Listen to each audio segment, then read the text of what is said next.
Um,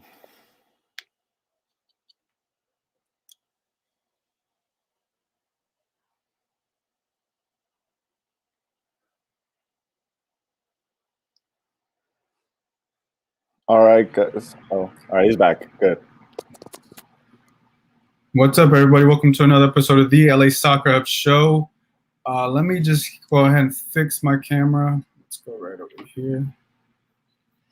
We'll do this. All right, here we go. You there? Can you see me? Yeah. We'll do it You without the cam. You went off for like a couple seconds. JP, are you there? Yeah, we're live. I don't think I can hear JP, but let me fix this. All right, I think I can hear you guys now. All right, so everybody, welcome to another episode of the LA Soccer Hub Show. My name is Joe Garcia. We just watched. We had to hold off to the show because it was crazy what was going on. Argentina versus Colombia went to penalties. JP, how you doing? I see you rocking your Argentina jersey. How you feeling? I'm feeling very relieved. I took a very big deep breath after that penalty shootout. I'm a bit happy. Man, that game was crazy. The game was crazy. Andy Deossa should be joining us. He is a Colombia fan. And as I speak, there he is. There is Andy. Andy, we're there we go. He's rocking Colombia and Austin. Unfortunately, we were just we held the show because I wanted to watch the PKs, and I know JP wanted to watch the PKs, and I know Andy. Andy, give us your thoughts. What'd you think of the game? It was a good game. I mean, it's never easy to play Argentina. It's a tough team, always a lot of talent. It's one of those games that you have to, try to capitalize on the chances. Colombia didn't have too many. I feel like Argentina didn't have too many either. But when you get to penalties, it's a crapshoot, and we just did that a few days ago against Uruguay, so I wasn't too confident with the penalties. But overall, a good game, man. Colombia obviously missing some big players, so you can't be too mad about it. I mean, they came down to the wire to penalties, so it could have been anybody's game. I know JP was like yelling. His stream was a lot faster than mine. I was like, dude, I'm gonna just mute you. I don't want to know. I don't like that you're ahead of me. I don't like that you're ahead of me. So I was watching. But the thing was, JP, you said something right. As soon as Messi made his goal, made his PK, you felt a lot more comfortable. Yeah, the way he shot it with conviction, and then when Messi is confident, the rest of the team is confident because this is his team and this is a team that plays for him before they play for Argentina. And the rest of the players have stated it, and I think that's what makes them stronger. When you play for the best player in the world, anything can happen, and we'll see on Saturday what happens. Yeah, I mean, it was a great day of sports today. I mean, there was the Euros today as well. Yeah, the Spain versus Italy. That was a very exciting game. What do you guys think about that game? I mean, it went all the way to the final end, and then obviously Italy went moving forward. This is, I think, the first time that Spain has ever lost in the semifinals. Correct? Yeah, I think so. Yeah. What were your thoughts on that game? It was a dope game too, man. The thing about that is like Italy's been playing so well, and it was like two different types of like football. It was like Italy's pace and speed is like they were trying to challenge, in Spain, which they did. They were just trying to dominate and control the game, and I think that eventually it kind of just caught up to them because that goal that Italy scored, it was just like quick, we're gonna get to it. And then, like I said, once you get to penalties, it is what it is. But Italy was not ready to go home today, so it was good. Yeah, the penalties were 4-2. I remember watching that game this morning. I was like, wow, like Spain controlled most of the game, but then that counterattack ability on their only goal that they had was very impressive on the play. Just how efficient they were, and I mean they've looked to be the best team in the tournament so far. They proved it again today. Obviously, they're going to go to the final. We'll find out next. Obviously, against England or Denmark. But yeah, they're showing that they're if not the strongest team in Europe if they win this final. JP, what are your thoughts on potentially them facing England or Denmark?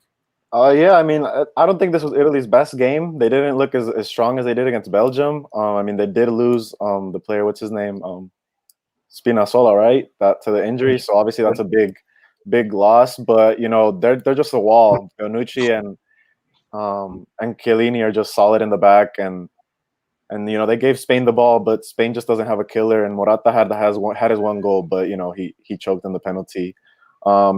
I don't think it's coming home. I ultimately think England get to the final, but Italy win. Yeah, I just think Italy's just the strongest team, and then being at home either helps England or it gets to them and they crumble. Yeah.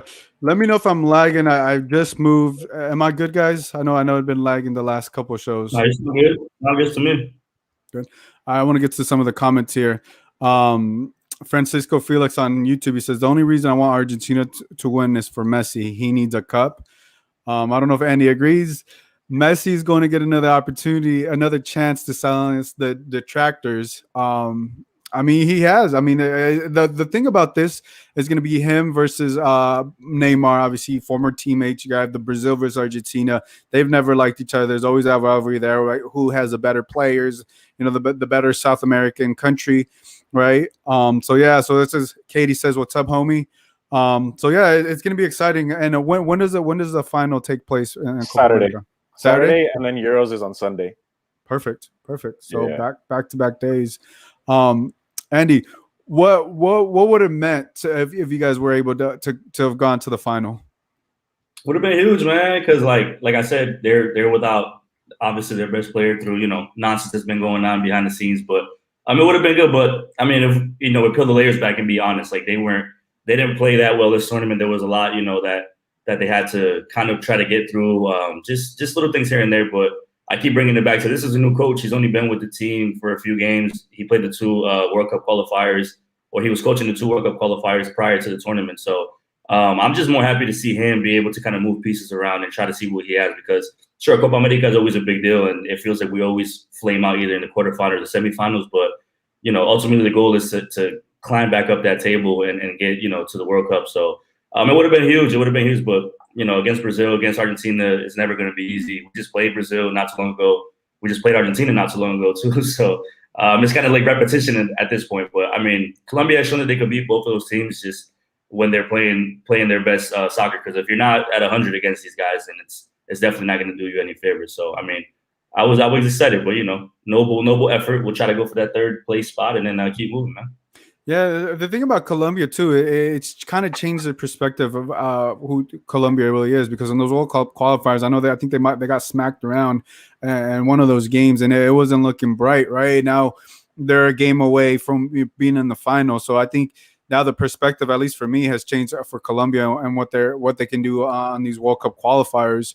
Obviously, does James come back? I don't know. You probably know more on that.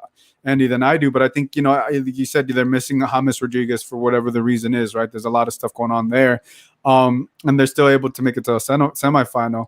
So right there, these players are getting the games in as well, and whenever you go to penalties, it's a pretty much even team. It's pretty much even, so anybody can win it. It's unfortunate. I know JP, we're talking about that. All the PKs went to the right, and the keeper only had to go to his left. And JP, you noticed that, and I was like, "Oh, dang, that was a good thing to notice," because he really didn't have to move too much to his right side, and it was just right there. I think when that happens, and I think he was like yelling, saying some things. I think it's just South American soccer, right? You just yell and do all those different things. But man, it's been a special day for sports as well. I mean, the NBA finals are going on. Jose Lopez says, "Great game by Colombia. I'm a Luis Diaz fanatic." Hell of a game, man. Hell of a game today. He also says, would you bring James and Falcao back, Andy? Yes, to James. Falcao, I would bring him if we need for a qualifier.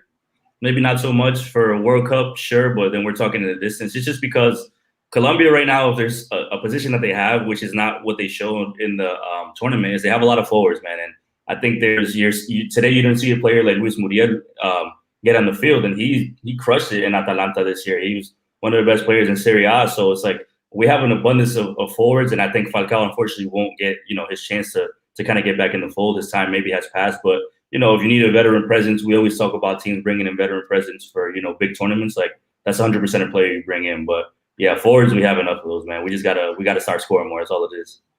Yeah. Well, hey, look, man, you're a brave man. You can join us right after a tough loss. Because I didn't realize that the Copa America, I haven't been watching as much as you guys, but I didn't realize it was going to go straight to PKs.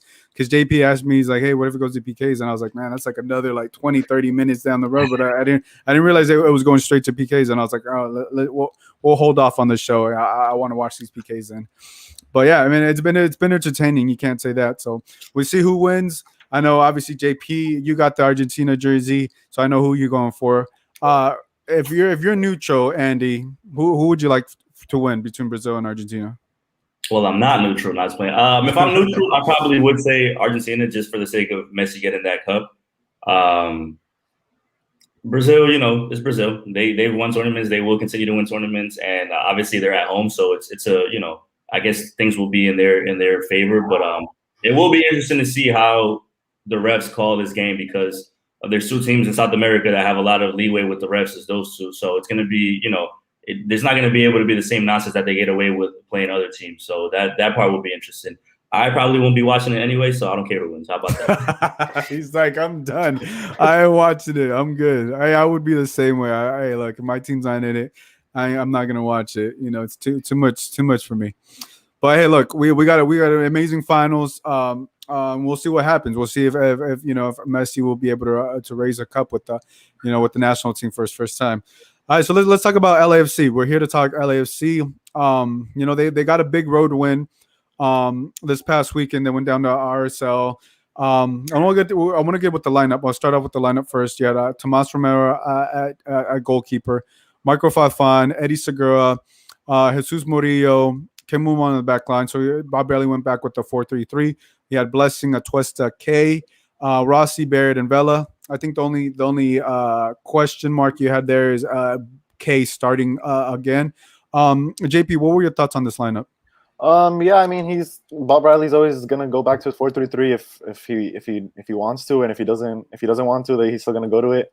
I guess the name that stuck out was K starting again, but I mean, it was his last game before going to Canada, so it's understandable. I didn't expect him to go the full 90. The Romero is always catches my eye, but we'll get to that one later, I'm sure. And then Vela being back in the starting lineup again, and yeah, this is just a regular lineup. Andy, what were your thoughts on the lineup? Yeah, I mean, it's interesting. Bob actually just recently said that he believes the 4-3-3 is their best lineup, which is not a surprise to anybody. But yeah, I think the only thing that, and like JP mentioned, we'll talk about it, is this whole goalkeeper situation. But I'm not shocked that any of the decisions Bob made there. I think that's granted their strongest lineup at the given moment. If you factor in the Tristan Blackman red card, and the K thing is a revolving door always. Sifu does clearly give you a little bit more in attack, as he's shown, but that's just going to be a discussion that I think is going to go on all season regardless. So, yeah, no surprises there really for the lineup at all. Yeah, I think with K, that's always going to be there in place, right? Whether he starts or he's able to be effective. But yeah, K will not be with the team for the next couple games. Obviously, he's Gold Cup duties, so it's obviously for Jose Cifuentes. JP, what were your thoughts on the first half? I know Carlos Vela he almost could have scored off a free kick, hit the post. But what were your thoughts on that first half? Yeah, like you said, outside the free kick, there wasn't really many dangerous opportunities where you were like, "Oh, well, LAFC is gonna score here." RSL had more control, but they didn't have any dangerous chances where I was like, "Oh, Romero saves came in the second half." So the first half was irregular. It was like hard fought. It was gritty. RSL is not an easy team, even though they're 8th or 9th now, but they're not an easy team. They were at home, full packed stadium, in the altitude, so. LAFC did good. Andy, what were your thoughts on the first half? Yeah, same thing. I mean, I think I've mentioned it the times I've been on the show, but LAFC kind of keeps getting off to these starts that they're like, okay, they're showing what they typically want to do and control games and stuff like that, but they're getting out of these 45 minutes with nothing to show, and essentially that's kind of what's creating that pressure over and over for them. It's like they're missing that early goal, that opening goal, and kind of like to go along with whatever dominance they perceive of possession or whatever the case may be. The only time I've seen it recently is in that Colorado game where they scored twice early, and it's like, okay, now we could. And even then, they probably still should have scored more in that game. But yeah, the first half was kind of standard from what they've, I guess, made fans accustomed to seeing this year, where they're not getting off to those quick starts. Yeah, and I think that's the thing about LAFC. I think it's so hard to replicate what they've been able to do because I think when you like the 2019 season, I mean, when you're starting off so hot like that and you're scoring goals left and right, I think it's hard to continue to do that over a long period of time. And I think that's just any team. I don't think that's just LAFC. I think any team would struggle to continue to do that. But I mean, they won the first road game, which is very good, and that's what you wanted to see. But another thing that stood out to me was Carlos Vela. I'm not sure if he had his best game, but he was there. He was he played the game and then he was able to be effective at times. JP, what were your thoughts on Carlos Vela's performance? Yeah, it was his first 90 minutes of the season. So that's always good. I think this is barely like his first games really getting into it. He got injured week 1. And he wasn't even fully ready week 1. Those like the first 5 weeks would have been the 5 weeks he would have gotten started. So now he's barely getting into it. He's barely getting his confidence up. He wasn't, like a huge factor in this game. Other than the goal, he was always going to pull defenders. He opened up space for Segura when you did the back heel. So he's always going to pull defenders and open space for everybody else. But this isn't the Carlos Vela of the MVP season. And, he's getting closer to it. But, yeah, it wasn't his best game. Andy, what are your thoughts on Carlos Vela? Obviously, we know he's still nursing some of that injury. Him playing his first 90 minutes. What were your thoughts on his performance? Yeah, the 90 is promising. Just from the fact that we've seen him play games and he's kind of pick and chosen his battles and kind of where to really have an impact on the game. And I feel like this one he was a little more eased the whole time. He was a little more relaxed the whole time. But yeah, it's a way to go, man. I think that the most important thing is to remember that it's going to be a process and they're not going to rush him any which way. I don't think that LAFC should force him to play 90, if just for the sake of having him. But once again, that goes back to the problem. It's like if they're scoring, then Carlos won't have to go these 90 minutes and it maybe ease up a little bit of the workload. So, yeah, he's getting there. He's getting there little by little, but the pressure is just going to continue to build. And unfortunately, if they're not getting the ball in the back of the net, then he's going to have to go these 90 minutes. And that might be a little troublesome when they get down the road if he doesn't give it enough time to properly heal. So it's an interesting case, man. It's still going to be game by game, honestly, the way that it's going. Francisco says a quick comment. He says Vela isn't the same. He either gets into 1 versus 3 situations or he gives the ball away. I don't necessarily think he gets into 1-3 versus situations. I think teams put two men on him, sometimes 3. I think that's just the Carlos Vela respect. Just that you put 2 men on him, and I think sometimes that's what makes it difficult for him sometimes. And I think. I think majority of the teams that I'm seeing how they play LAFC, majority of the teams that tend to be LAFC, they tend to be they tend to be very physical. And Carlos Vela tend to be very physical on LAFC, and that's the way to beat LAFC, right? But I think to your point, Francisco, on that end, it is just they know who's the best player. Obviously, is Carlos Vela, and when you put 2 men on him, obviously it makes it a little bit more difficult on the opportunities on what he can do. Another player, man, that I feel like had a great performance was Tomas Romero. JP, give me your thoughts on Tomas Romero. I mean, my thoughts is that he's taking advantage of the opportunity he's been given. I just don't I don't agree with Bob's decision to pull Cisniega out of the starting lineup for no reason. The group I talked to, shout out LFC Hawaii, everyone is just confused as to what Bob did. Or why Bob did that. You had Vermeer and Cisniega, and you obviously tell Vermeer Cisniega's going to get the start. So you build up Cisniega's confidence, and then 7 weeks in, you pull him? No goalie's going to build confidence like that. And Romero's getting his 2 clean sheets, which is always good as a young, goalie. But if Romero makes a mistake one game, is Bob going to pull him and then put Cisniega back in? And then it's just going to disrupt the goalie position. And that's ultimately my fear. But right now Romero looks good. He knows how to play with his feet, which is I guess the point where he beats Cisniega at. But yeah, I mean he's young, he's hungry, and he saved the team against RSL. Yeah, no, I mean to your point, I don't know if we were.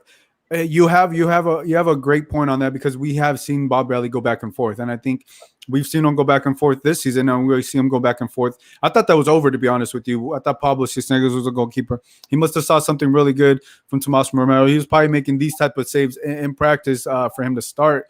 But I think Bob was also not as confident with Pablo Cisneros, and I don't know why, because from the performances that we've been able to see, it was not like Pablo Cisneros was amazing, goalkeeper of the year type of thing, but he was not. He was really solid, in my opinion. He was really solid, and he wasn't costing the team by any means. Andy, what were your thoughts on Tomas Romero and the decision that Bob Bradley decided to do a couple weeks ago?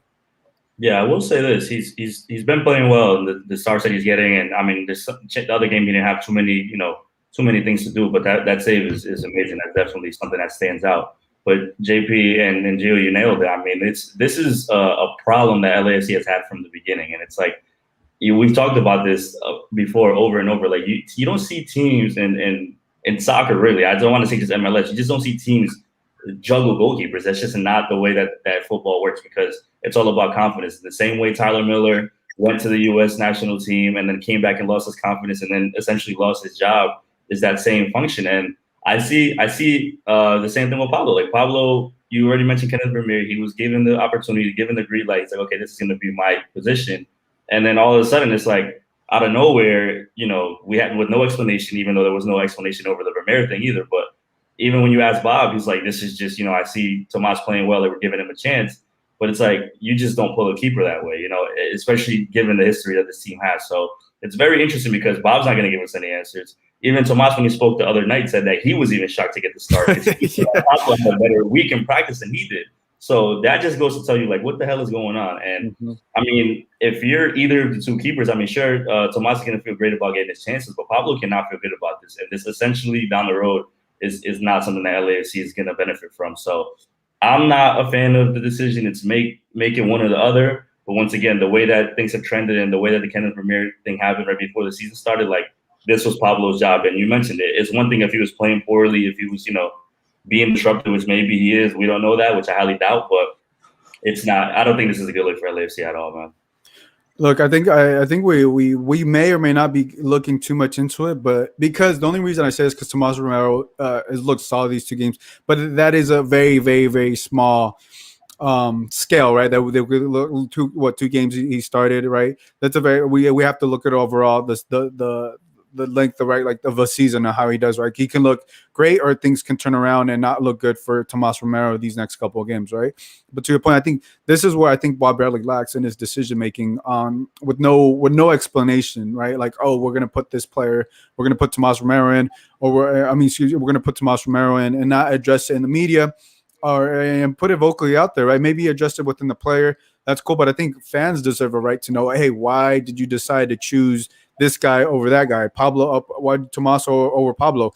Well, you had these inconsistencies with Kenneth Vermeer and all that. I think that may make people feel a little worrisome because that consistency hasn't been there. If there's one position that you want to feel solid, it's a goalkeeper position, right? And I thought I was very surprised when Tomas Romero. I'm also very surprised the type of games Tomas Romero is having, right? So he can he can look that maybe down the line or maybe a year from now, we can be like, you know what, Bob Bradley made a great decision. Tomas Romero is the goalkeeper of the future. Or we can look and be like, what was Bob Bradley thinking? Pablo Cisneros was playing pretty solid, and time will tell. And I hope is more on Bob. Bob is right on the decision to opposed to going back and forth, because I don't want Tomas Romero to have one bad game. He gets pulled, to JP's point, and then you play this back and forth, right? Because you're playing like musical chairs with goalkeepers, trying to figure it out. But we'll have to see. I want to see what the chat says. Francisco, because this was a hot topic on Twitter as well. Francisco says, I'd rather have Romero play because Romero plays the ball with his feet much better, and Romero looks confident. Hector Gonzalez says Tomas Romero moves the ball better, though. He should have been team of the week. You can make a very good case for that. I would agree with that. The way those impressive saves. Grimace says 420 says Pablo looked really good though. Yeah, he really did. And Jose says one reason there might be a goalkeeper rotations is 3 mid. No, come on, Jose. Midweek games that doesn't affect. I'm sorry, Jose. That doesn't affect the goalkeeper. He's not. Goalkeepers do not play on the field. They play a great game, but that's not the reason, and I don't think that's the reason why Bob Bradley did that is because of the rotation. I mean, LA Galaxy's not doing it, right? I cover that team, and they're not. Jonathan Bond's not coming out of the goal, right, because of 3 games. So I think I think this is more. It's not. I don't think it's tactical. It's more that I think Bob Bradley just never has felt comfortable or confident with Pablo, right? And so, like, we have to talk about this. What does this mean for Pablo's future? Is this is his future as a backup? Or because I don't know. If you talk to Pablo, I don't think he wants to be a backup, right? Or JP, what are your thoughts on Pablo Cisnega's future? If I'm Pablo, I want out. I'm gonna pull a Vermeer and leave. Because his sample with the 7 weeks that he was in was good. I mean, you look at the goals, you know, it's not like LAFC got bashed, you know, they let 1 or 2 goals in, and you know, you don't look at one of them and say, oh, that's Pablo's fault. Pablo should have had that. You know, you just don't see it. And you know, Romero, plays well with his feet, and then like the saves he's made these games, it's like I think Pablo can also make those saves. You know, there hasn't been one save where I'm just like, oh, I don't think Pablo could have done that. You know, maybe I'm wrong. You know, maybe Romero is this great keeper of the future. You know, it was David Ochoa on the other side, who was the U.S. men's national team keeper for the U23s, and then Romero decided to not play for El Salvador to, you know, get the U.S. men's national team call up, and he looked better than Ochoa. But I still think Cisnegas is better. I would still pick him. He has more experience, and if you want to be a championship team, I think Pablo has the experience. But if I were Pablo, I would want to go. He's Mexican. He can go to La Liga MX. There's teams that need goalies down there. Because if I'm Pablo, I don't have the talent to be, you know, a backup. I mean, very strong point. I mean, I don't even think he has to go to Liga MX. They can go down the block a couple teams here in MLS. But Andy, what are your thoughts on Pablo's future with the team? Yeah, I mean, it's unfair. He's going to have all the reason to feel like he may want to leave, or he has all the reason to ask, hey, what's the deal here? Because then again, if you think about it, say they just hand over the starting role to Romero, which once again, we won't know if it actually happens, but say they just continue to play him and play him and play him. And then we're going to get to the point that, you know, maybe they make the playoffs, maybe they don't. And there's going to be one moment that people are going to say, oh, why was Cisniega not in net today? It should have been him instead of Romero. The same way they did to Tyler Miller when they made the playoffs in 2019. Like, it just seems like you're creating a reoccurring problem that it seemed like it was already dealt with. Like you said, it seemed like this was not a thing that was going to happen anymore. And now it's like you're bringing that into the fold when you're already worrying about, you know, we have nobody scoring. We're having, you know, these compatibility issues in the midfield and stuff like that. So it's like that's the last thing that I think anybody would have expected from LAFC at this stature, like knowing the way that the season has gotten off to. And it's interesting. So, I mean, maybe I think Pablo either just steps up and says, hey, this is, you know, what's going on here. Like, what does it look like? Or like you said, he's going to have to just take the step back and play the nice teammate role and get his games in when he does. But we'll probably get offered no explanation for this. So it'll be a guessing game as well. Yeah, I'm still going to ask Bob. Oh, yeah, for sure. He gets grumpy. There's no question you can ask. It's funny. I was at the Mexico game and someone asked me, it was like, hey, so what's up with you and Bob? I'm like, what do you mean? Oh, he's like, oh, your question, you asked him something. I was like, look, man, what I realized about Bob Bradley, there's not a question you can ask. You can ask him, hey, what do you think about the beautiful weather today? It would upset him, right? I'm being overboard, right? But like, there's no question that you can ask Bob Bradley. It all depends on his mood. You know what I'm saying? I don't take any of that personal. I'm going to continue asking the questions because, I mean, they tend to be so secretive. It's weird. You know, it's just a weird thing. You're a club. You're one of the biggest clubs in MLS, and you're very secretive with information that the Lakers, Clippers, Dodgers, you know, are willing to give away. And I'm not telling you here, tell me how much this player makes. You know, it's like injury reports. Why isn't Pablo playing? What are your thoughts about the midfield? You know, just things like that. But that's who Bob Bradley is. And I just tell people, like, I don't know. I don't take anything up personal. I just feel like that's on him. And, you know, we're going to continue asking those tough questions. One more here from Francisco. He says, if Pablo steps up on his footwork with the ball, he would be a dangerous goalie in the MLS because he could stop shots, but can't play the ball with his feet. I don't think Pablo was hurting the team, though. Let's just throw it out there. Let's just say Tomas Romero plays better with his feet than Pablo. Of the 7 games or whatever how many games, they did not lose a game or they did not get scored on because Pablo's feet are not as good as tomorrow, right? If we're just throwing that out there, right? And to me, that's not the scenario. I think the bigger thing is what we're getting at. There's a lot of back and forth, but Bob Bradley and his decision making that I think it could potentially cost him down the line, which is playoff or whatever. You're just opening a can of worms, to Andy's point, because if LAFC lose a game let's say Tomas Romero, I don't want to put this on him, but Tomas Romero misplays the ball or something like that, people are going to say, you should have had Pablo. You should have had Pablo, right? And that I think that's what you're opening up, because you have a player that's been playing solid and he gets benched, right? I don't know if Pablo might have told something to Bob, might have, I don't know, they might have had something going on at practice, because that to me, that's the only thing I can think of, right? I'm just speculating here. That's the only thing I can think of. If like they might have got into in practice, he's like, all right, you know what, I'm going to give someone else an opportunity. But it was in the must-win game against FC Dallas. And, and yeah, JP, I remember you and I were talking about this. We're like, wow, that's a very aggressive lineup. But I think he also went, when you see, I think we learned about a coach is like, that's when I realized Bob Bradley did not trust Pablo this whole time while he was there. And I don't think he will ever trust him, because when the team's back against the wall was FC Dallas, they needed to win that game. He trusted Pablo over Tomas Romero, right? And that just says a lot. And I think if you're Pablo, you're just complaining like, what else do I got to do? You know what I'm saying? Like, obviously, like it didn't cost the team the game. Most of the goals, 2 or 3 goals that he got scored on was because of the defense, was because of the defense mishap. So I think Jesus Murillo had one. I think Eddie Segura misplaced the ball on the defensive. Those were on them. But I think Bob Bradley, after one of the games, he had mentioned Pablo. He wished Pablo would have done better. And I went back and I was like, that was not on Pablo. In my opinion, that none of those goals were on Pablo. It was more on the poor defending that the LAFC has been doing.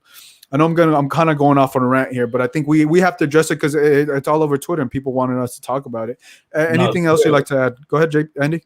And you guys said it. Like, he hasn't, like, I don't think he's had a moment that, like, I just don't understand why the perception of him not being a good keeper is a thing, because I don't think he's ever had a moment or even had enough of a chance to show that he isn't a good keeper. Like, he's been fine for them, and that's really all you need. Like, you don't need him to be a world-class keeper. You just need somebody that's going to consistently be fine. But once again, if you're getting messed around like this and you're getting pulled here and somebody else is starting, and you're already coming from this happening in the past, and that's for sure going to mess with a mental aspect. And I think that's another thing to realize. Like, when Tyler Miller went through this, he also went through like a whole story of like how that messed with his mental psyche, like going to the U.S. national team and then coming back and then not really having his spot. So it's not going to be beneficial for Pablo at all. I mean, I don't see it being beneficial for him. So, I mean, it's just one of those things that they have to either figure out or say like, hey, this is what we're going to do, because it's not fair to either. I mean, obviously Romero's still young and he's just happy to be getting his chances, and he really just knows that, okay, I'm getting my chances here. But if he's automatically thrown into that starting role, then you're talking about a whole different level of responsibility here, which obviously, he probably is up for the challenge, but it's not something that was expected. So that's why it's so surprising still. Yeah, and I think, look, we got to give Tomas Romero his credit. Yeah, these 2 games do look solid, man. And on top of that, I don't know who asked in the press call today, but he did decline to play for Salvador for Salvador for the Gold Cup, because he would have been cap tied, right? He took a chance on himself. I was thinking, okay, that's interesting. I was thinking it was because he was thinking of playing for the U.S. I think that's part of the reason. But I think the other part of the reason is now that he gets an opportunity with LAFC, because if he would have taken the Gold Cup opportunity, there's no way he would have had this chance, right? So he bet on himself, and out of him not going to El Salvador, he got even a better opportunity with this club team that no one, not even him, saw it coming. So we definitely have to give him credit, and I think we're just going to see how Tomas Romero does moving forward. I mean, two shutouts has been very impressive. I don't think he's been necessarily tested because of who they played, FC Dallas and RSL. Let's see how he does against Austin FC. He comes across as a very confident player to me from listening to the press calls and stuff. But I want to see how he does against Andy's team, Austin FC, which I can't believe is wearing a hat. And he's like, we'll get into that later. But yeah, don't get me started. Oh my goodness, man. We have to give credit where credit is due. But so far he's been very impressive. And the game against RSL, he looked good. He looked solid. Anything you like to add, JP? Yeah, I mean, bottom line, it's just Bob decision making, because Bob says I pick my goalies based on how they do in the week, and then Tomas Romero was like, Pablo had a better week than me, so even he was shocked. So ultimately it's just Bob decision making at the goalie spot, and that's just one spot you can't question, or you can't be switching up around, because the goalie is the backbone of the team, and the back line needs to be confident in the keeper, and if the keeper's always switching up, then that confidence doesn't build, and for a championship team, that's just not needed. So it's mostly on Bob than Pablo or Tomas. It's just Bob's decision making. But yeah, I think I would agree with that. Here, let's go. I want to talk about now Jose Cifuentes. I have his goal here, and I'm gonna play the video, and then we'll talk about it. LAFC on Jose Cifuentes' third of the season, and a magical goal has given them the lead. It is LAFC on the road at RSL's Rio Tinto Stadium in Sandy, Utah, as they take on Real Salt Lake. For LAFC, they have not won on the road this year. They've only won once on the road in their last 12 road games. Luis, and he'll have a go! Oh, and that ball knuckling almost crossed Romero up. Oh, pings the frame. Not a night where we found good fluidity, not a night of our best football by any means. The mentality tonight was very good. Kim off the Valen, inside the 18, back heel flick to Segura. There's a ball cut back towards the penalty spot, and there it is! Cifuentes coming on as the sub and getting his third goal of the year. LAFC on Jose Cifuentes' third of the season, and a magical goal has given them the lead. He's ball over the top to Rubio Rabin. He's in. Here's Rubio Rabin, keeper out, little chip, takes a deflection, cleared off the line. It's Eddie Segura flying in at the last second to keep the clean sheet for LAFC. And it's over. Silvio Petrescu says. So obviously it was a little more, but we had the Jose Cifuentes goal, and then Eddie Segura, which we want to talk about. JP, what were your thoughts on Jose Cifuentes? He came in the 68th minute, impacted the game. Obviously, won the game for the team. Yeah, I mean, I have him as my starter over K in the midfield, but it was K's last game, so I understand, give him his minutes and then put Sifu in.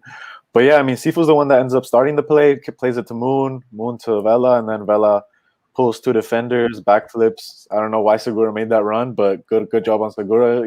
He's not supposed to be there, but he slots it back, and then Cifuentes, hits it with a lot of conviction and bangs it in, and you can see the whole team, I guess like a sigh of relief, because you couldn't really see where the goal was going to come from LAFC. Like Bob said, it wasn't their most fluid game. But yeah, Sifu deserves that goal. Sifu is having a great tournament. I mean, a great season, and he's my starter. So yeah. Andy, give us your thoughts on Jose Cifuentes and him scoring that goal.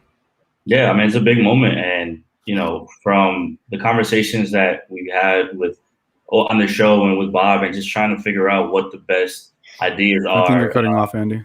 My bad. Can you hear me? Right? Yeah. You're cutting off. Hold on. Give us a second. You got to pay your bill, Andy. I'm at home right now, man. You're not on my vacation. He's in Colombia. He's in Colombia. Sure. I wish I was, bro. If I was, I definitely would be on right now. Yeah. We good? Go ahead. Yeah, you're good. Go ahead.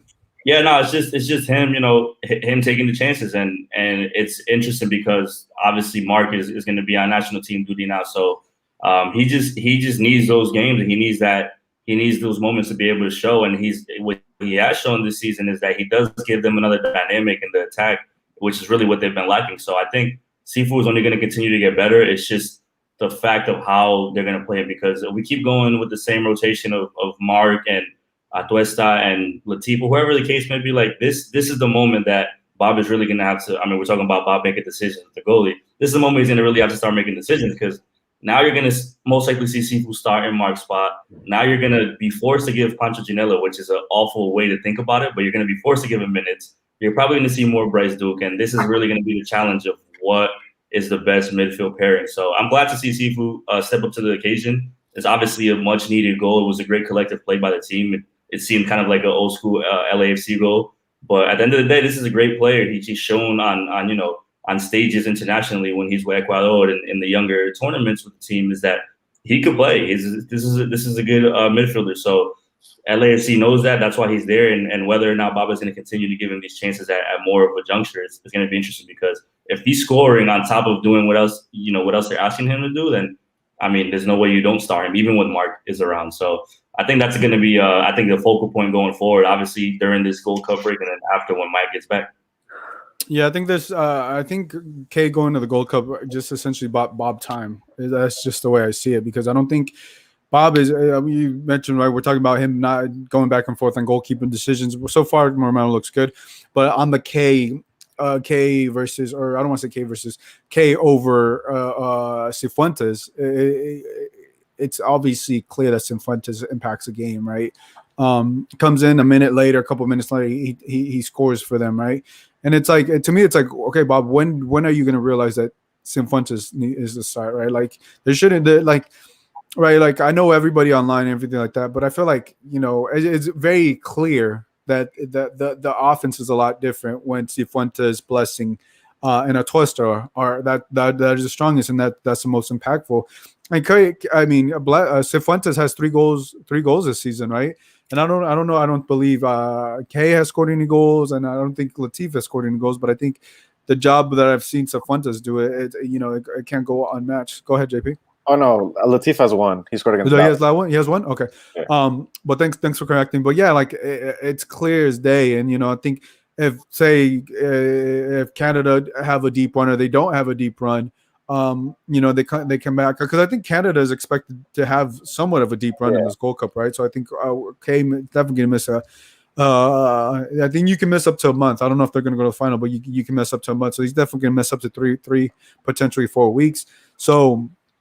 Like how is this team going to move? Because obviously we talked about the motion, the rotation, everything. If K's gone from this team, what if they build that chemistry, right? You talked about who's coming off the bench. I think Bryce Duke is the first one to come off the bench. Pancho Ginella, who's making $500,000. Yes, $500,000. Has not. I don't think he's played a game this season. Dude is is able to ride the bench, cashing that check, and. One, because they overvalued him. I think they overvalued him, and two, that Bob Bradley doesn't want to play him for whatever reason. So you can't necessarily blame Pancho Ginella for that. But I think Bob Bradley or the front office needs to make a decision. If you're paying this guy so much money, he's also taking an international spot. What's the point of still having this guy on your team? You know what I'm saying? If he's not going to get no playing time. I know it's 11 games in, but clearly he's not. He's not cutting. He's not even making the rotation. He's not even coming off the bench, right? So we'll see what happens with that. And I think when you look at this, right, there's so many pieces that add to this. But I think Cifuentes should start regardless whenever K comes back. And I've been saying this since the start of the season. Cifuentes, Blessing, and Atuesta. That's the midfield. I think that should go. Depending on the formation, it's a 4-3-3 or the 5-3-2-1 or 5-3-2, excuse me, whichever one. Though that should be your midfield. Then you can add the little pieces of Duke and potential Pancho Ginella. JP, give me your thoughts on how you potentially see this midfield going, and because so far they've looked good and they've looked more explosive with Cifuentes in the lineup. Yeah, I mean, the beauty about the two lineups that Bob has is that the middle goes untouched. He likes his three in the middle, and that's where you usually win games. So they're gonna build chemistry with K out. Ultimately, when K comes off the field and Sifu's in, they look better. The past games that's happened, like you said, that's my starting three: Atuesta, Blessing, and Sifu. What makes Sifu and Atuesta more dangerous is that they have a shot. They can shoot from outside of the box, and one of those will end up going in. They just look better. Blessing always presses. Blessing recovers the ball, gives it to Sifu and Atuesta, who are more creative, and LAFC stay dominating games in the middle. So yeah, like you said, I mean, that's the three that should be going forward in the middle, or for the rest of the season. So yeah.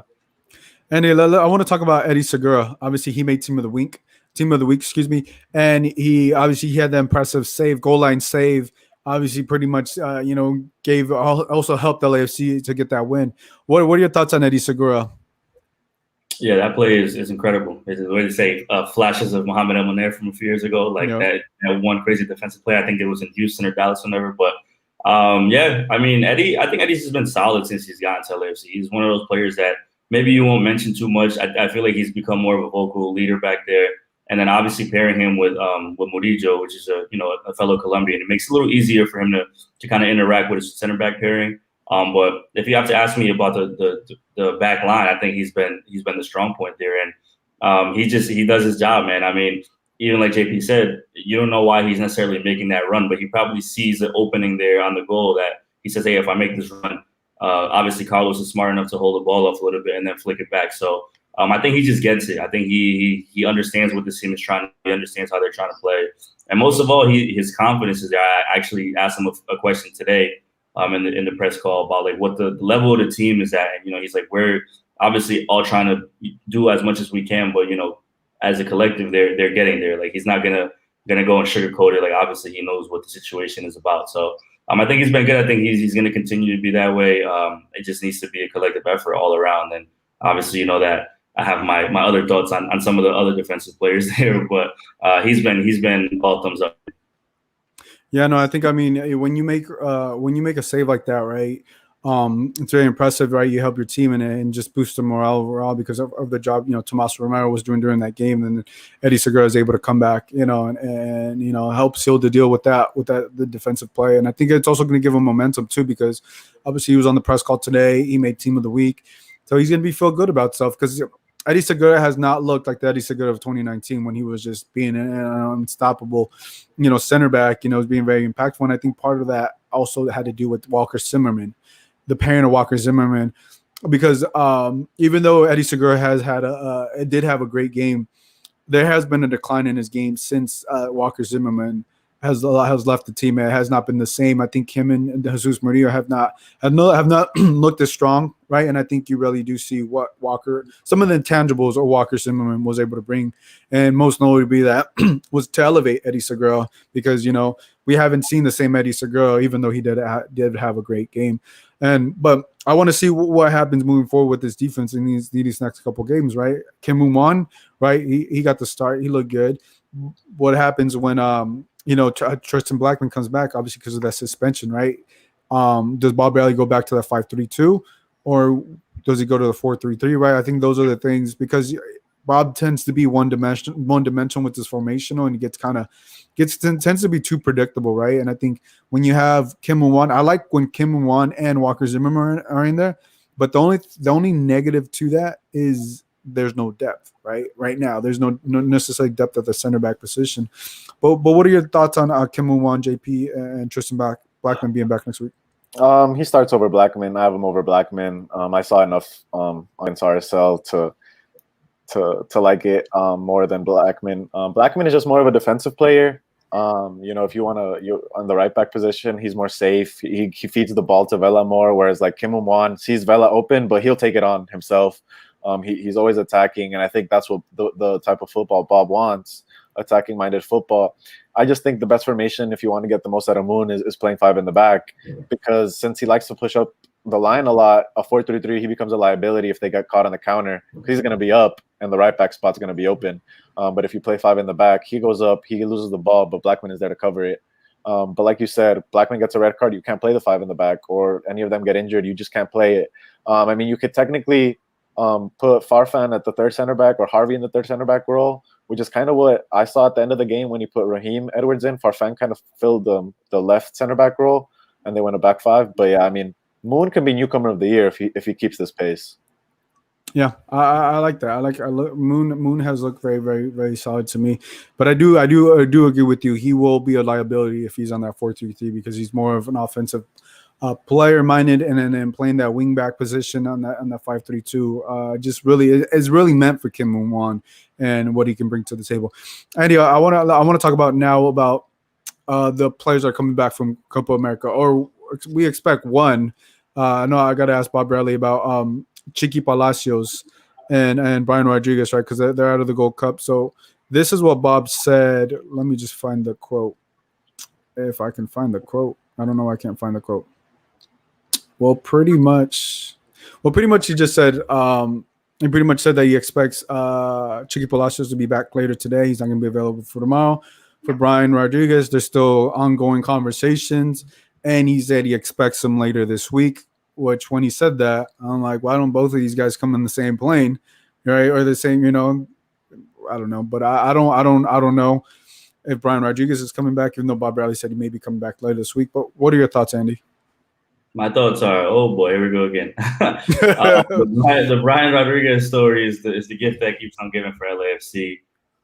It's clear that they still just don't know what's going to happen, and obviously he has to come back because that's really the only option right now through contractual obligations. But Whether or not that's what Bob Bradley and LAFC want is a whole different story. I'm on the record saying this before. I don't think it's necessarily a terrible thing to get a player of that caliber back. The way that LAFC has gotten up to the start, we know Brian Rodriguez has has some great qualities and obviously has some growing to do as well.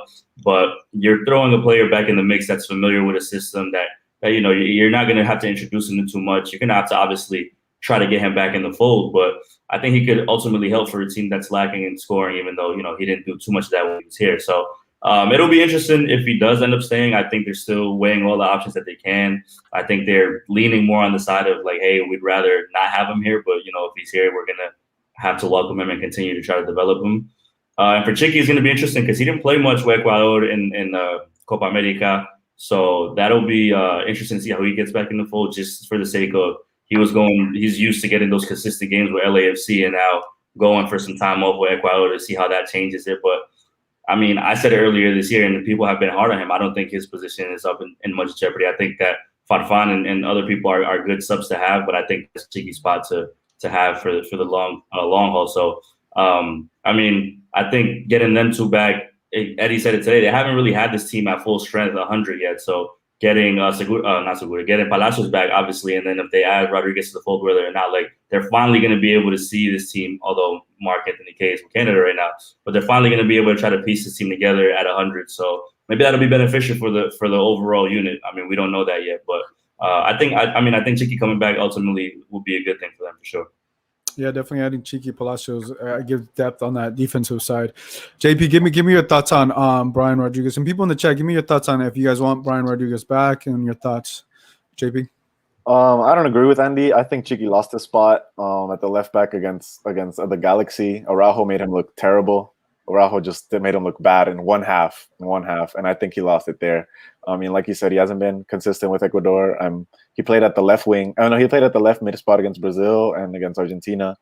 So I think Farfan starts the next couple of games, and then maybe more along the season rotations. But yeah, I mean, Chiqui's always good to have. It's not like he's a bad player, but I just think Farfan has done better. But yeah, Rodriguez, Bob doesn't want him, and he doesn't want to be here. That's what I think. That's my speculation, but he doesn't want to be at LAFC, and he definitely doesn't want to be coached by Bob. But he has no market value. No teams want him. Not even Peñarol wants him. Even though when he was in Almeria, he went, on Uruguayan television and was like, "Well, I want to go to Peñarol," and Peñarol was not like, "Okay, we'll take you back. LAFC can loan you out, and we'll take you." They don't want him either, because he doesn't have a good attitude, and it's more of a mental aspect with him than a soccer or like his level. He has talent. It's just a matter of where his mentality is. He's at rock bottom right now. He has no market value, so he should come to LAFC and want to eat everything up.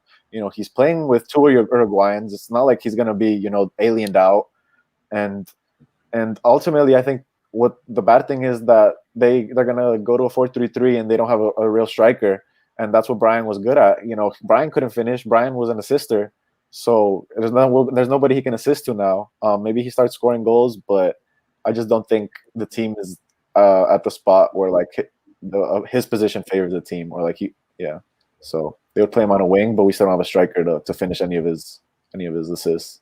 Yeah, and I think to that point, it's like, right, I think he's so immature too that he's like, well, I'm not going back. This is what I think. He's like, I don't want to go back to LAFC, or else he would have said that, right? LAFC is like, we don't really want you, but you cost so much damn money that we have to bring you back. Like, what I'm saying? That's we got to bring you back. You cost us way too much money, unless they terminate the contract, which I highly doubt. Brian's going to be like, oh yeah, don't pay me the million point whatever the money that he's getting paid, right? It's like, or if he may be bold and not smart and be like, yeah, let's terminate my contract. I want to stay here. I don't want to go back. That could be a possibility. Unlikely. And there's a slim chance, but you never know with Brian. You never know. He'd be like, he might have really hated playing for Bob Bradley and being here, that he may be willing to take that chance on himself. And if he does that, that's good news for LAFC and all LAFC fans, unless the ones that really want him here. Because I think at the end of the day, when a player doesn't want to be with your team and doesn't want to play for your club, and I know there's still some fans that are loyal to him and really want him back, I think I find it hard for me. I would not want to support a player like that, because I would look, if you're going to want to turn your back on us, I'm not going to want to support you. You're not really going to help. Like, if your mind's not really on us, you're just coming here to collect a paycheck in a sense, right? You're not coming here to win championships. You're just coming here for yourself. And that's the sense that I get from Brian Rodriguez. And for the LAFC side and the business side, and it's funny, I got to talk to someone within the team. I was like, hey, so whatever happened with Brian Rodriguez? And they gave me kind of like a BS response, I'd say. They're like, oh, you know, he was young. He came out here by himself and this and that. And I'm like, to your point, JP, this is exactly what I said. I was like, he had Pancho Ginella and he had Diego Rossi. What do you mean? He was not out here by himself. He had 2 other Uruguayans. But they just gave me like a BS response. And I was just like, look, come on. Like, you know, like even LAFC doesn't want to tell the truth of what really happened, which we already know. Is that him and Bob didn't get along, and he just thought he was bigger than the club, which unfortunately that's not the case. He wasn't able to play with Almeria. He didn't get no playing time in the Copa America, and that's all he has right now is that he was on the bench, or he didn't even make the 18 for some of these games. He didn't even make the 18 for Uruguay. I don't even know if he played a game, a single minute, because I didn't keep up with the Uruguay. I don't know if he did, but I know he was on the bench. I don't think he played a single minute. I don't think he played a minute at all. Yeah, I don't think so. So how much value does he really have if he doesn't make the Uruguayan roster for the World Cup qualifiers? The dude's career could be I don't want to say over, but it could be already hitting, if it's not hitting rock bottom now. You know, if he's on the next World Cup qualifiers, the value is completely gone. And then for the LAFC side, I think you're stuck with them, unfortunately, unless you can get him to terminate the contract, which I think it's hard for him to. You would want to agree to that, or you convince him to come back and convince him to say the right things out in the media, even though if it may be hard for him to do, because you know how do you because I feel like Brian Rodriguez is the only player that Bob Bradley has not been able to have under his bubble or whatever, you know, under his control. I don't think that's the right word, but under his umbrella, right, of how he wants things to be done. Brian Rodriguez is the odd man out, you know. So how do you make that relationship work? Bob doesn't. I don't think Bob speaks Spanish. If he does, I don't think Bob Bradley doesn't seem like the heart to heart type of guy. You know what I'm saying? So how do you repair this relationship? You know what I'm saying? So I think for me, it's like I think it's a very tricky situation, but like, if he doesn't come by this week, and they got a game this weekend too against RSL. If he's not there, they're gonna have another press call. Then you know we'll see what happens. Go ahead, JP. Yeah, I mean, in the Twitter Spaces I'm at, we have LAFC Uruguay, so he obviously, I guess, has the insider scoop because he's from there. Yep. And he ultimately says that it's his agent. His agent is you know the terrible, shady guy that like I guess brainwashed him into believing that he's Messi before even playing in Europe. And ultimately, like, messed up his mentality. He also said Rossi's mom is a psychologist, so maybe you should talk to Rossi's mom, because Rossi's mom helped Rossi psychologically, and a lot of Uruguay players go to his mom, and ultimately, yeah, like another scenario could be they sell Rossi to give Rodriguez the green light and like the starting role, and then they go out and get a starting DP, because you need your 3 DPs on the field if you want to win MLS Cup. And LAFC, they need to make that MLS Cup push because that's the expectation. And, playing with 3 wingers or 3 cams up top, it's just not going to work, especially under the 4-3-3 that Bob wants to play. Italy looks so good because they have a number 9. Regardless if Immobile scores or not, they look good because they have a number 9. And Bob said nobody has figured out his 4-3-3 yet, but everyone has already. And, maybe the only way that they don't figure it out again is with a striker. So yeah, I mean, Rodriguez has to come in and want to eat this world and make his market go up, because he ultimately does want to go to Europe and live the lavish European lifestyle, but he has no market value, so he has to come in with the right mentality. Well, I would also say, to your point of his agent, changing or hyping him up. Look, that's what an agent's supposed to do, right? But at the same time, Brian Rodriguez really believes he's that guy. I feel like it comes down more to him than his agent, because that's what the agent's supposed to do, is hype you up, do promote you out there to all these different clubs, right? That he's just doing what an agent typically does. But I think also it really falls down on Brian Rodriguez. I just don't think he's mature enough to be like, yo, all right, I'm not that good. Like, let me come back to LAFC and let me prove my worth. I think something else has to, hit him in the face life wise, you know what I'm saying? has to hit him in the face. Like I hope it's the Copa America they ain't getting no playing time. Like you're not that good yet. Just because you're in the bubble of these Uruguayan players does not mean you're cut from the same cloth, my man. It does not, and I don't see that right now. I don't see.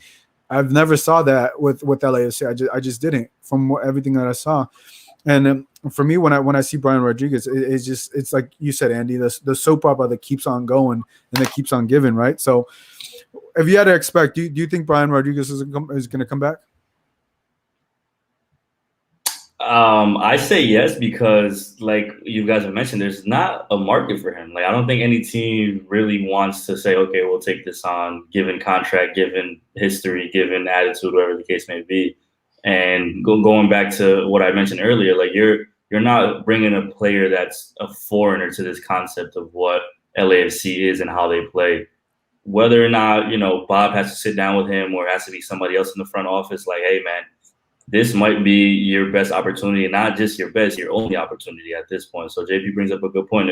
If he takes a step back and kind of humbles himself in that sense and says, hey, I'm in, man, like, let's do it. Let's just try to make something work and then we'll go on from there. But if he comes back with, that same mentality or whatever the case may be, then he might just be stuck because I can't – if a team back home does not really want you to come back, then that's kind of like the first sign of like, okay, maybe I've done something wrong. Because there's one thing about South American players that leave a little bit of a history or legacy in their teams in their home countries is that they'll typically always want you back at some capacity if you really did do something good enough or really did mean something to that team. So the fact that they may not want him back at Peñarol or anywhere in Uruguay is probably a telling sign for that. So, I mean, I'm going to say yes just because I don't know if there's anywhere else for him to go. Yeah, I mean, you hit the nail on the head right there. If Peñarol allegedly doesn't want him back, and that's where you played, it doesn't look. You didn't, they made bank off of you. They got the money from LAFC. LAFC right now is the one that's holding the money. Like the crypto aspect. Like all the people that bought Doge at 75 cents or whatever. Everybody that bought coin, Bitcoin that bought it. JP's raising their hand. That's what LAFC is like right now because they're holding the bag on Brian Rodriguez, and unfortunately, it's not looking too good. Francisco brings up a point. He says all the side talk aside, Brian would definitely fit into this team. He has just been struggling so much with Baird, and Brian being back would be a problem. Just push Vela to the 9. Yes, but Francisco, I think you missed everything that we just said. If a player doesn't want to be in your team and mentally doesn't want to be in your team, no matter if you'll fit on paper, I don't think it's going to look good when it comes down to it because he has the explosiveness, he has all those different things, but I think mentally it comes down to a mental thing, and if he's not mentally there and if he's just going through things, talent aside or whatever he can bring to the table is not going to help this team. I don't think he'll be able to help this team in any way, shape, or form if he doesn't mentally want to be in LA. Go ahead. I was just gonna say, any player, if you don't want to be, if you don't want to be in a city or you don't want to be in the MLS, you're not gonna give out your best effort. You're gonna give like a half-ass effort. You know what I'm saying? And I think that's what we could see with Brian Rodriguez. But go ahead, Andy. Yeah, I'll say this, man. Just in the way that the season is going and the way that things have unfolded, I think you're cutting out. You're cutting out, Andy. I hear him. You hear him? Or yeah, it might just be me. Yeah, it might be easier. I'm trying to play me, man. Nah. I think just pushing Vela to the 9 does not help LAFC at any given moment because I think we know obviously his best position is where he plays. It might just be me. Okay. I hear him. I hear you. Vela's best position is where he plays now. Obviously, he's able to kind of cut in and then use that left foot as a threat. And if he's fighting these health issues and not fully at 100%, pushing Carlos Vela to 9 is not at all a good idea for LAFC. So I don't disagree that Rodriguez would be a good fit for the system, as I've already mentioned. But yeah, using Vela as a false 9 is not at all good for them. Oh, he left. There you go. It's our show now, Gio. We took over. I mean, I'll build on that, but I mean, not to be drastic, but LAFC's season, if they want to win the MLS Cup, depends on Brian Rodriguez, what they do with him. If he comes back, because right now, they're 5th without him, without their 2 DPs. If you want to win, you have to have 2 DP or your 3 DPs. Daniel Sturridge is training in the Valley in LA, like on his Instagram stories. Like we need to get a striker of experience. Maybe sell Rossi and get Daniel Sturridge. You have to sacrifice Rossi and then keep Brian Rodriguez because nobody wants Brian Rodriguez, and you're not gonna you can buy him out and then sell Rossi and you make money back somehow. And then 2 DPO spots open up, but you need to keep one. You ultimately need to make a sacrifice, and then that's the big decision the front office has to make. And then like I said, it ultimately depends on what they do with him. If LAFC can make that push for the MLS Cup. Yeah. Sorry guys, I had internet connection issues. I'm gonna figure this out before next show. But let's talk. We hit on great points. Let's talk about Austin FC before we wrap things up. So I don't know. Look, I got an image to show you guys. I don't know where this came. I was surprised when I saw this image. Oh my goodness! Oh my goodness! Oh my goodness! This man goes to both LAFC and Galaxy and tends to root for the Texas team. Look, I'm gonna put up an image. I almost unfollowed this man. Look at this! Look at him! He's look at him. He became a Texas boy. He got the hat, he got the scarf, he got the players warming up, and he got the home match ticket. You know what I'm saying? So Andy, tell us about your loyalty to Austin FC, and then when this started. I'm assuming this started when you were a little kid. Man, I've been an Austin FC fan since the beginning. My grandparents taught me to root for them.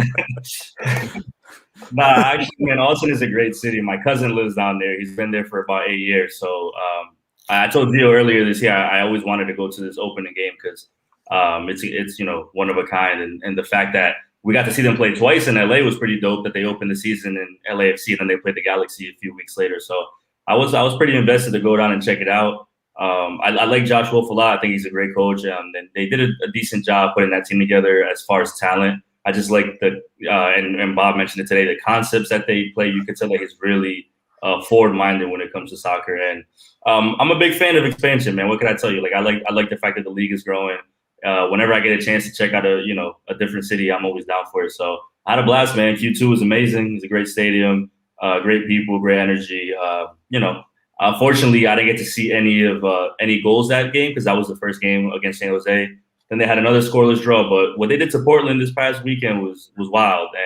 And you see the energy it translated through the TV. Like that place is rocking. It's going to be 20,000 capacity every game, the same way that LAFC was when they came on. Like the wait list is, I believe, 23,000 right now for season tickets, which is over the capacity of the stadium, which is incredible. So I'm happy, man. It's a cool team to follow, cool team to just kind of like keep tracks on and see how they do in their first season. So yeah, let's go. Yeah. I mean, look at this guy. Oh my goodness. Look at him. He's just so happy. That's some nice pictures, man. I'm not gonna lie. He's happy. I'm not gonna hate on it too much, but like no, that's the thing. Look, that's LAFC's next game. It's tomorrow. Do I got my days off? Wrong. Got tomorrow. So these games are coming so quick. So tomorrow, right? And what they did to Portland and how that stadium was rocking. I'm not gonna lie. Look, those glow in the dark celebrations or whatever. That was pretty cool. That was like. I mean, that's a cool tradition. I like that. It changed it because when I first saw the highlights, I was like, "What's going on my phone?" I thought my phone was like tripping up, and then I was reading the comments. I was like, "Yo, the glow in the dark drums and everything is pretty cool." This is not going to be an easy game for LAFC. This is not going to be a game because of that atmosphere and look of what they did that to Portland. They could potentially do that to LAFC. JP, what are your thoughts on LAFC going out to Austin? Yeah, I don't think they're going to get Portland, but it's not going to be an easy game. If I'm LAFC, as an LAFC fan, if they come out with a tie, I'm happy. And then you keep the good positive energy going, because if this game was in the weekend, then I expect to win. But it's 4 days after, and you have to go to humid Austin with the new stadium after a 4-1 win. Like, obviously you want to go with a win, because ultimately you beat them 2-0 in the first game of the season. So it's not like they're uncharted territory. It's not like you don't know what you're going to expect. But both of them are coming off important wins. Both of them anemically are going to be very high. So it's not going to be an easy game. It's going to be, I think, another gritty matchup like against RSL, where they're going to have to show heart. Oh, did we lose them?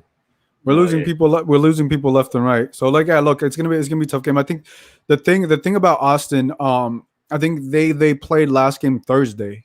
So they almost have about a week off until they play, and then until they play the game. LAFC just played what, Saturday? Was it Saturday? LAFC had just played Saturday. He's back on, so we're all having technical difficulties, so it's all good. But as I was just saying, JP, Austin FC is coming back from playing on Thursday. They've been off since Thursday, and LAFC had a game Saturday, so they have a lot of rest and they have a lot of time to prep for LAFC. They got to see how LAFC got to play. If LAFC play like they did against RSL, it's not going to be a good night for LAFC because all the momentum. Right now, I feel like Austin has a little bit more of the momentum. Obviously, they're at home. This is a big game. I wish I was on the weekend. I thought about going to this game, but if it was on the weekend, I definitely would have gone, out there. But unfortunately, I'll have to wait till the next time either LAFC goes out and plays in Austin, because I definitely do want to check out the stadium. And it's not going to be an easy victory, but JP, I'll let you finish your thoughts. Yeah, I guess I'm going to go off topic because Andy brought up the MLS expansion. But what I don't like is that the stadiums are too small. And the way that the sport is growing in the country, you have to at least open up with 35,000 in your stadium. These 22,000 seat fields or stadiums are just not going to cut it, because Bank of California is going to have to expand whether they like it or not. The Q2 is going to have to expand. 23,000 on a wait list is unbelievable. So the league or the expansion teams need to start thinking bigger when they make their stadiums. I like Austin's uniform. I think it's the cool. Green and black is nice. It is a cool uniform. And then their celebration is cool. Columbus Crew's new celebration at their stadium is terrible. It's so cringy. The brick. Yeah, it was so cringy. But yeah, I mean, ultimately, I'm afraid of LAFC just being tired, because they were outshot and outpossessed by RSL, and then they're gonna have to go midweek here. And Austin. And they got another game on the weekend as well. No, they have until July 17th. So the weekend is off. Weekend? Okay, this weekend is off. That's when they're back home, correct? Yeah, until the 17th, they play RSL at home again. So okay. Weird scheduling by the league. They easily could have made it in the weekend, I guess, but they could have made it a weekend game. Yeah, but that's my biggest fear as a LAFC fan. Them just being tired, because Vela and Rossi played 90 minutes. So yeah, I don't think Austin's gonna outplay them. I just think they're gonna outwork them and be more rested. Yeah, Andy, give me. We'll wrap this up right here. Give me your score predictions. Obviously, we know who you're going for. Going for a blowout. No, I'm just playing. I think actually it will be a draw. I think it will be a draw, because these are two. If you really look at what both these teams have done this season, they're really similar. Like LAFC has struggled to score, Austin FC has struggled to score. So I can see it being a very back and forth game. I'm going to give Austin a little bit of the edge. Obviously, they're home. They're coming off that big win. Brad Stuber, their goalkeeper, has been pretty amazing in these past couple of games for them. But they also lost John Gallagher, who scored that first goal at Q2. They lost him to a foot injury, which is a big loss for them. So LAFC could definitely get some points here. I mean, one would be great.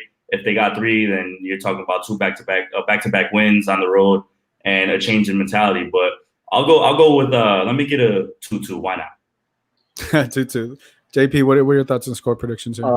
I think it'll be like the Sounders' first game. I think they get an early goal, and then they just get tired and concede. So I say 1-1.